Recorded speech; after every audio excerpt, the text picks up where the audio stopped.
کبھی کبھی ایک خواہش انسان کی پوری زندگی بدل دیتی ہے، اور اس لڑکی کی خواہش صرف ایک بچہ تھا۔ ایک بچے کی تمنا میں ایسے تڑپ تڑپ کر ذلت سے جان گنوا بیٹھوں گی، کبھی نہیں سوچا تھا۔ ایک بہت ہی پیاری لڑکی اور ہر کسی سے مل جل کر رہنے والی لڑکی، اپنے شوہر کو ہر کام کر کے دینے والی، اپنے سسرال میں سب سے بیسٹ بہو، اتنی پیاری، ہر چیز میں وہ بیسٹ ہوتی تھی۔ فرق صرف یہ تھا کہ اس کی اولاد نہیں تھی۔ قسمت کی ہاری ہوئی وہ لڑکی، شادی کو 15-16 سال ہو چکے تھے، 2 بار وہ ماں بننے کے باوجود بھی وہ ماں نہ بن پائی۔ دونوں بار ہی اس کے بچے جو ایکسپائر ہو جاتے تھے۔ شوہر اس کا مارتا پیٹتا تھا اور اپنی ماں کے گھر چلی جاتی تھی، پھر وہ دوبارہ آ جاتی تھی اپنی ماں کے گھر سے، کیونکہ وہ اپنے شوہر سے بہت پیار کرتی تھی۔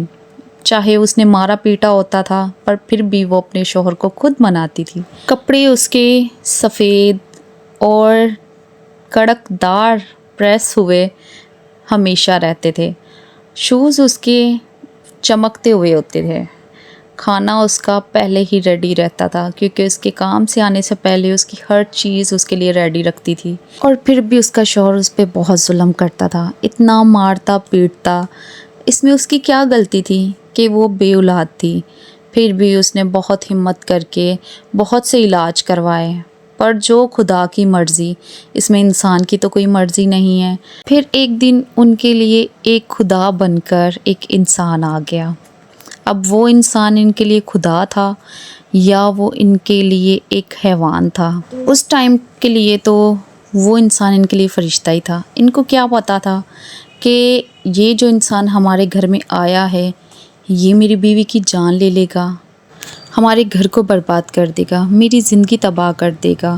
اور آج میں ایسے گھوم رہا ہوں اکیلے سڑکوں پہ، روتا ہوں، یاد کرتا ہوں اس دن کو کہ کاش وہ دن نہ آتا اور نہ میں اس کو انسان کو اپنے گھر لاتا اور آج میری بیوی میرے پاس ہوتی۔ جو ان کے لیے فرشتہ بن کر آیا تھا، وہ عمر میں اتنا بڑا تھا کہ بول سکتے ہیں کوئی 70-80 سال کا بوڑھا تھا، اور ان نے اپنا علاج کروایا کہ چلیں خدا کا بندہ، ہم تو خدا کا بندہ ہی اسے بولیں گے، تو ہم اس سے علاج کرواتے ہیں کہ شاید ہماری اولاد ہو جائے۔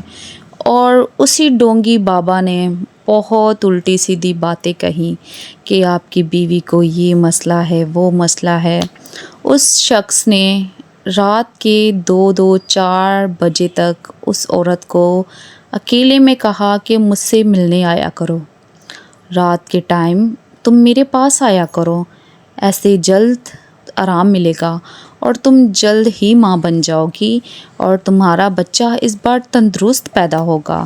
کافی مہینوں تک یہ ان کے گھر پہ رہا اور اس نے کافی ایسی دوائیاں بنا کر دی، اور اس بندی نے اس شوق میں، بچے کی تمنا میں ساری دوائیاں کھائیں، جیسا جیسا بولا گیا ویسا ویسا اس نے کیا، پر رات کے ٹائم وہ کبھی نہ گئی، کیونکہ جس ٹائم پہ اسے یہ بولا گیا تھا، اس نصیب کی ہاری لڑکی کو شک ہو گیا کہ یہ مجھے رات کے ٹائم کیوں بلواتا ہے۔ ایک غلطی اس نے کر دی کہ یہ بات اس نے کسی سے شیئر نہ کی، نہ اس نے اپنے شوہر سے شیئر کی اور نہ ہی اپنے سسرال والوں سے شیئر کی۔ رہی بات یہ کہ وہ جو بولتا رہا وہ کرتی رہی۔ اب اس بندے نے جو کام کرنا تھا وہ اپنا کام کر چکا، اس نے جو گھر میں کرنا تھا وہ کر چکا۔ اب وہ چھپکے سے کچھ مہینوں بعد جو ہے نکل گیا اس گھر سے، غائب ہو گیا، کہیں پتہ نہ چلا وہ آدمی گیا تو گیا کہاں ہے۔ اور اس لڑکی کی شروعات ہو چکی تھی۔ پہلی اس کی شروعات ہوئی ٹانگ کے درد سے، جو وہ بیٹھ کر رونے لگ گئی کہ سارا دن میری ٹانگ میں اتنی شدید درد ہوتی ہے کہ مجھ سے کوئی کام نہیں ہوتا، میں کیا کروں۔ وہ ڈاکٹروں کے پاس چلی گئی، پھر اس کے بعد حکیموں کو دکھانے لگ گئی کہ شاید ٹانگ کی نس جو ہے اوپر نیچے ہو گئی ہوگی تو ہو جاؤں گی ٹھیک۔ اس کو نہیں پتا تھا کہ دن بدن میں بیمار ہوتی جاؤں گی۔ کہاں وہ صحت مند، موٹی، ہٹی کٹی لڑکی جو ایک دم سے سوکھی سی لڑکی بن گئی۔ صرف کچھ مہینوں میں اس کا حال اتنا برا ہو گیا کہ دیکھتے ہوئے بھی ڈر لگتا تھا۔ سب کچھ دکھانے کے بعد سامنے آ گیا، کیونکہ شیطان کبھی چھپتا نہیں اور چور کبھی چھپتا نہیں، اور اتنا غلط کرنے کے بعد کبھی وہ انسان چھپ نہیں پاتا، سامنے تو آ ہی جاتا ہے۔